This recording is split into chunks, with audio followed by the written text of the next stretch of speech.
நெதன்பாகு எங்கே? இது இப்பொழுது பரவலாக பேசப்பட்டு கொண்டிருக்கக்கூடிய ஒரு செய்தியாக இருக்கிறது. நீங்கள் அனைத்து ஊடகங்களை பார்த்தாலும் நெதன்பாகு உயிரோடு தான் இருக்கிறாரா என்கின்ற கேள்விகள் எல்லாம் எழுப்பிக் கொண்டிருக்கின்றன. ஆனால் நாம் இதை குறித்த சில தேடல்களை எடுத்தோம். எதற்காக நெதன்பாகு உயிரோடு இல்லை என்ற செய்தியை வைக்கிறார்கள் என்கின்ற கேள்வி எடுத்தோம். முதலில் நெதன்பாகு யார் என்பதை குறித்து விளக்கம் சொல்லிவிடுகிறேன். இஸ்ரேல் நாட்டின் பிரதமராக இருக்கக்கூடிய நெதன்பாகு அமெரிக்கா சொல்வதற்கு முன்பாகவே பிற நாடுகள் மீது தாக்குதலை நடத்தி அமெரிக்காவின் விசுவாச நண்பன் என்கின்ற அடையாளத்தை முன்னெடுத்து வைக்கக்கூடிய ஒரு மனிதர். அப்படித்தான் திடீரென்று ஈரான் மீது தாக்குதலை நடத்தினார். அந்த தாக்குதலில் ஈரானின் உயர் தலைவராக இருந்த அல் ஹொமைனி அவர்கள் மரணத்தை தழுவினார். அதோடு இந்த போர் முடிந்துவிடும் என்றுதான் இஸ்ரேல் கணக்கிட்டிருந்தது. ஆனால் ஈரான் பின்வாங்கவில்லை. ஈரானை பொறுத்த மட்டில் அவர்கள் மிக தெளிவாக அறிவித்திருந்தார்கள், எங்களுடைய தலைவனை அழித்தவர்களை நாங்கள் அழிக்காமல் விடமாட்டோம் என்கின்ற விடயத்தில் அவர்கள் மிக தெளிவாக இருந்தார்கள். எனவே தாக்குதலை தொடர்ந்தார்கள்.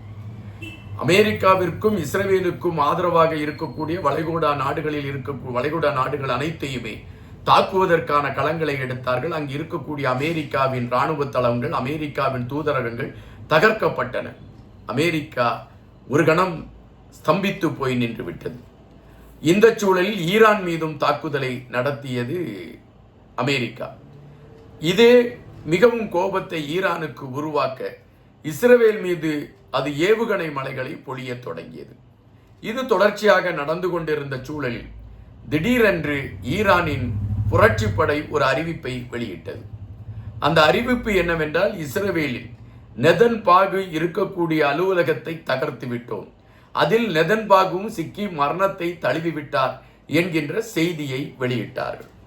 ஆனால் உடனடியாக இஸ்ரேல் எங்களுடைய தலைவருக்கு ஒன்றும் ஆகவில்லை, இது பொய்யான செய்தி என்கின்ற ஒரு கருத்தை பதிவிட்டது.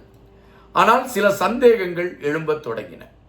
நெதன்பாகு அவர்களுடைய மகன் யாயர் நெதன்பாகு அவர்கள் மார்ச் மாதம் 9ஆம் தேதி தான் சமூக வலைதளத்தில் பதிவிட்டிருக்கிறார். அதன் பின்பு அவர் எந்த பதிவுகளையும் வெளியிடவில்லை.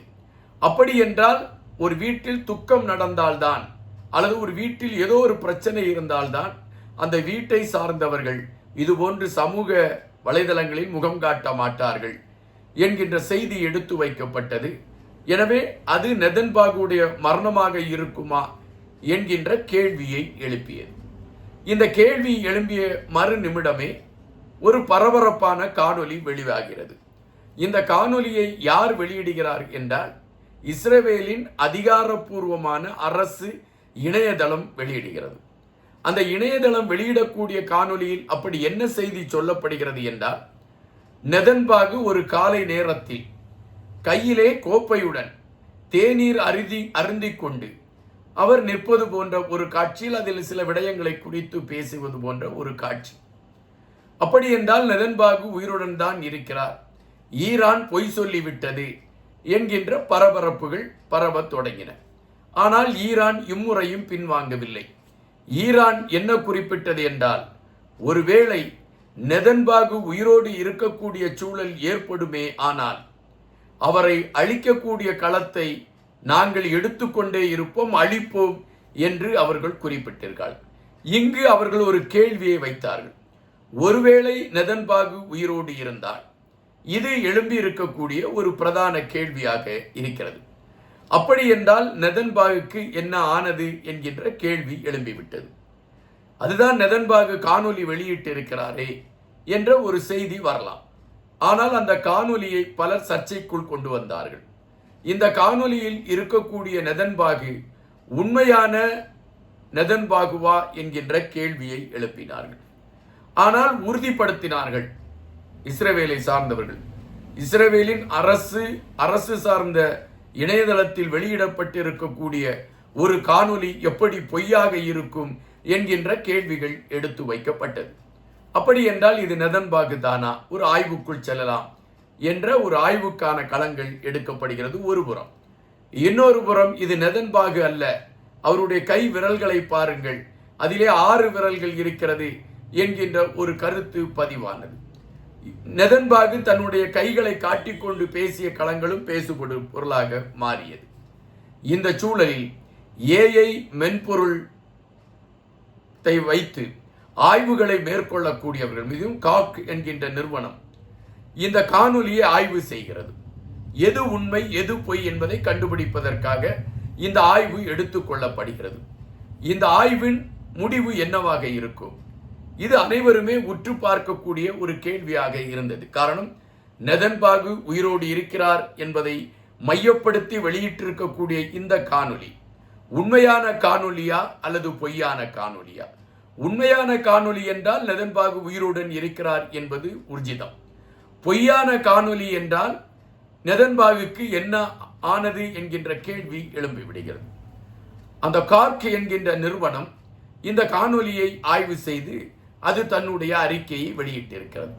அந்த அறிக்கையில் அந்த நிறுவனம் என்ன குறிப்பிட்டிருக்கிறது என்றால், இந்த காணொலி பொய் என்று குறிப்பிட்டிருக்கிறது. இது திட்டமிட்டு உருவாக்கப்பட்ட ஏஐ தொழில்நுட்பத்தின் மூலம் உருவாக்கப்பட்ட காணொலி என்று அறிவித்திருக்கிறது. அப்படி என்றால் ஈரான் சொன்னது போல நெதன்பாகு உயிருடன் இல்லையா? ஈரானின் தாக்குதலில் நெதன்பாகு மரணத்தை தழுவிவிட்டாரா? அமெரிக்காவில் இருக்கக்கூடிய மூத்த பத்திரிகையாளர் உலான் வாசி என்கின்றவர் குறிப்பிட்டிருக்கக்கூடிய செய்தி ஒன்றை குறிப்பிட்டிருக்கின்றார். அமெரிக்கா இந்த விடயத்தில் தெளிவுபடுத்த வேண்டிய பல விடயங்கள் இருக்கிறது. நெதன்பாகுவின் உண்மை நிலை என்ன? ஏனென்றால் அமெரிக்காவிற்காக அமெரிக்காவோடு இணைந்து பயணிக்கக்கூடிய ஒரு நபரை மையப்படுத்திய செய்தியை அமெரிக்கா தான் எடுத்து வைக்க வேண்டும்.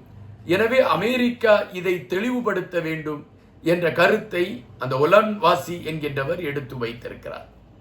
ஆனால் அமெரிக்கா இதுவரை நெதன்பாகுவை மையப்படுத்தி எந்த செய்திகளையும் எடுத்து வைக்கவில்லை என்பதுதான் உண்மை. அப்படி என்றால் ஈரான் சொன்னது போல நெதன்பாகு மரணமடைந்து விட்டாரா?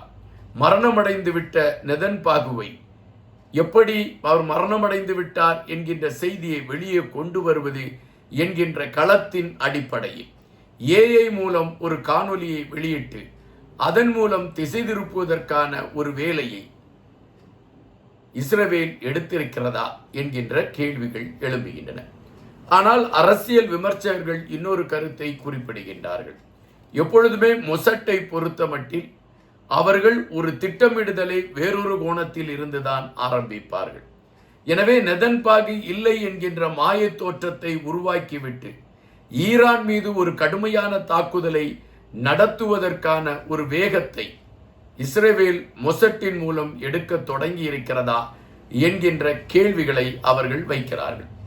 உண்மையிலே நெதன்பாகிற்கு என்னவானது? அதற்கான உண்மை நிலை இன்னும் 2-3 நாட்களுக்குள் தெளிவாக தெரியும் என்கிறார்கள் விவரங்கள் அறிந்தவர்கள். காத்திருப்போம். இன்னும் பல செய்திகளோடு உங்களை சந்திக்கின்றேன். நன்றியுடன் என்பார்.